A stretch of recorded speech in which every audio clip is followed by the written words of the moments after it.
All right, we are recording again. Um, just another check-in here from the Diet from Hell, I guess. um, we just got done meeting with our nutritional doctor, Dr. Beth. She's located here in East Greenwich area. She deals with a lot of food addictions.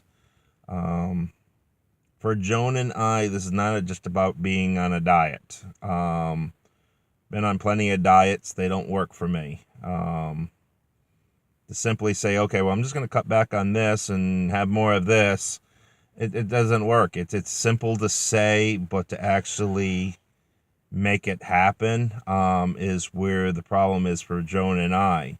Ours is more than just needing to lose a few more pounds so that we can fit into that outfit or look better when I'm out on the beach in my bikini, it's a matter of facing that her and I, at least me, I'm not even going to say her, me.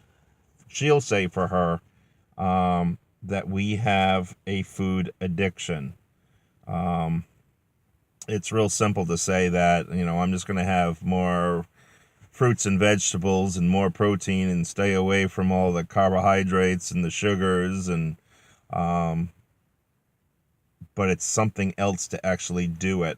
I know all the mechanics. I've worked with Weight Watchers. I was a base physical fitness instructor when I was in the military. I actually was keeping the pounds off and doing all the exercising and doing all the right things because, I was down around 187. I was always floating in the military between 187 pounds and 208 pounds. So I was flexing back and forth. I had a 30-inch waistline, and things were working for me. And it actually was succeeding.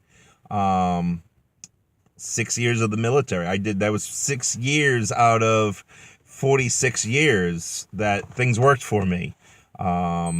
Even in my senior year of high school, things clicked. It worked for a time period, but this other 40-something years, it doesn't work for me. I know the mechanics of what I'm supposed to be doing. I heard all the great, speeches and everything else, and all of that makes sense in my head, but to physically make those things happen is where my problem comes from. Talking with Dr. Beth today, she continues to say that, we need the support. Groups like, the TOPS that we said in our last video that we're a part of, having support and like-minded people is what's going to help us through this. I'm definitely wanting to continue with TOPS because I think it's just one more good piece. But as Dr. Beth says, we need to even go further than that. If you're an alcoholic, what happens to help you to conquer the alcoholism? Once you're an alcoholic, you're always an alcoholic. Once you're, kick the habit of doing cocaine, you're always going to be that cocaine addict, but you have to be able to conquer those urges. First, it's admitting that you have a problem. Second, it's going on and seeking treatment. And 3, it's continued group settings, going to Alcohol Anonymous or Drug Anonymous, or for us, we need to start looking at Food Anonymous meetings. Overeater. She was Overeater Anonymous. Yeah. There's medical aspects too. I'm dealing with some of my medicals. She's got to go see some doctors about medical treatments too. So, there's a lot of different elements, but it's admitting that you have a problem and that you need to be able to overcome them.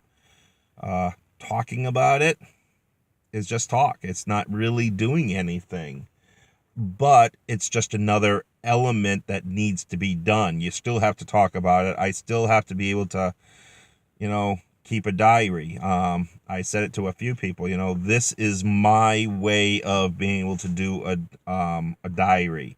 I'm doing these video vlogs.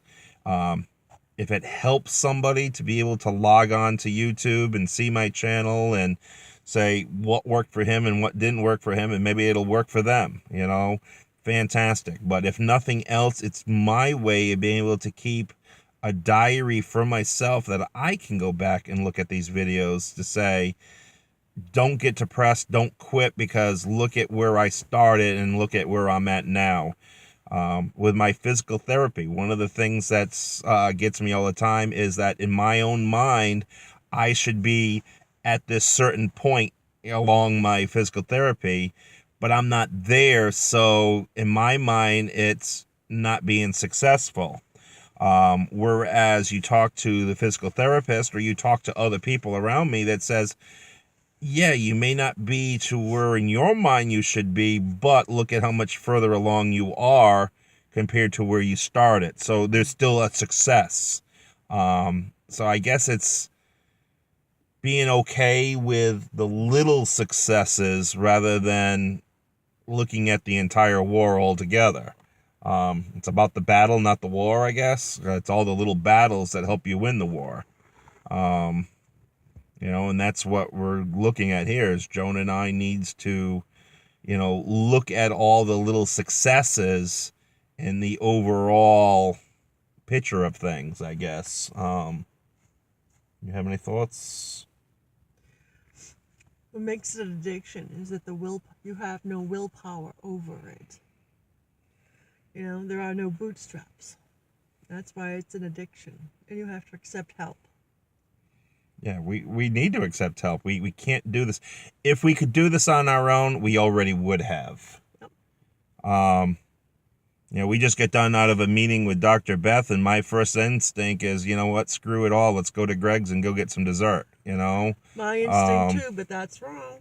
Let's go get a big old greasy cheeseburger with tons of bacon somewhere, Don't even talk about it, because I want... but it's hard, and this is a struggle, and it's always, Dr. Beth was saying, that she's been doing it for how many years, and she still has somebody that she contacts on a daily basis to help her with her struggles, and that it will always be a struggle for us. We've got the names and some addresses and some meeting dates coming up of, just like, Alcohol Anonymous, this is Overeaters Anonymous. So, the 12 steps. We're going to go through the 12 steps, and right now it's all talk. So let's see where I am in a month from now. And, man, you're shaking this whole car. This whole video is going to look really shaky here. Guess it's how I feel. We feel shaky, What'd you say? I'm mourning the food. It is, one of the things that Dr. Beth says, what is our hang-ups? What are the one thing that I can't picture being without? And for me, that's bread and that's peanut butter. Maybe there's something else that's my triggers. And, we talked about it at Tops, one of the people there, and I won't say your name, so, but she was saying that, for sugar for her is a big thing. So eating one little lifesaver seems like not a big deal, but it's the first piece in the large bag, and she ends up eating the whole bag and then craving the Greg's for the rest of the sugar. So having one small drink for an alcoholic is a major thing, because that one little drink is the start of all the rest of the drinks that person's going to have. Having that one little lifesaver is the start of all the rest of the amount of sugars that person was going to consume. It triggers the drug in you. It triggers the addiction, not the drug. It triggers that addiction. It's what can't you withstand not to have, Like I said, it's killing me to think that I need to abstain from, the bread and the peanut butter. Peanut butter is not a bad thing. Even Dr. Beth said peanut butter is not a bad thing when it comes to a diet. Whether it's the, what was it, the nuts and more, or nuts and plus that they talked about at the meeting at Tops this week, which is a very high protein, low sugar product, kind of like peanut butter, or whether you have just regular Jiffy, having a little bit of that with your carrot sticks or your apples, or on a popcorn or styrofoam pad, as far as I'm concerned, rather than a popcorn crisp, is not a big deal when you're on a diet. But for me, I will take my one carrot stick and I'll consume an entire jar of peanut butter with that one carrot stick.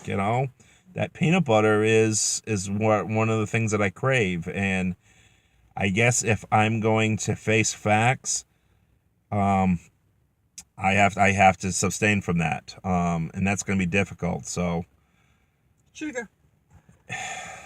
yeah, sugar for you. Yep. And it comes in so many forms. Not having one of those large Most carbs. Piece of carrot cake, or there's a ton of things I could mention that bugs you, and I don't want to be talking about it. So, it's. If it was easy, we already would have done it, and I wouldn't be making any of these videos about the problems that we're having. Maybe a year from now, we can say it's easy, but right now it's not. Not at all. Dr. Beth is going to be putting me on some medications to look at appetite suppressant. I'm not sure how I feel about it, but not doing anything is not helping me. So let me try this medication and see if that does anything. So she can't put it on mine because of the medications that you already are on. Right. So, and it would conflict with those. So right. Please try not to shake so much. Anyways, any other thoughts that you want to share? Not really. I'm just Did you find out whether you're weighing today, if you lost any more weight compared to last week? I'd have to look at the card. It's really close because I've been eating the stuff that's around the house because we haven't had the money. Yeah, we haven't really been able to afford to go out and get some fruits and vegetables and all that. So we've been eating a lot of the dried pasta and stuff like that that's been around the house. Which makes me want to eat more. Yeah.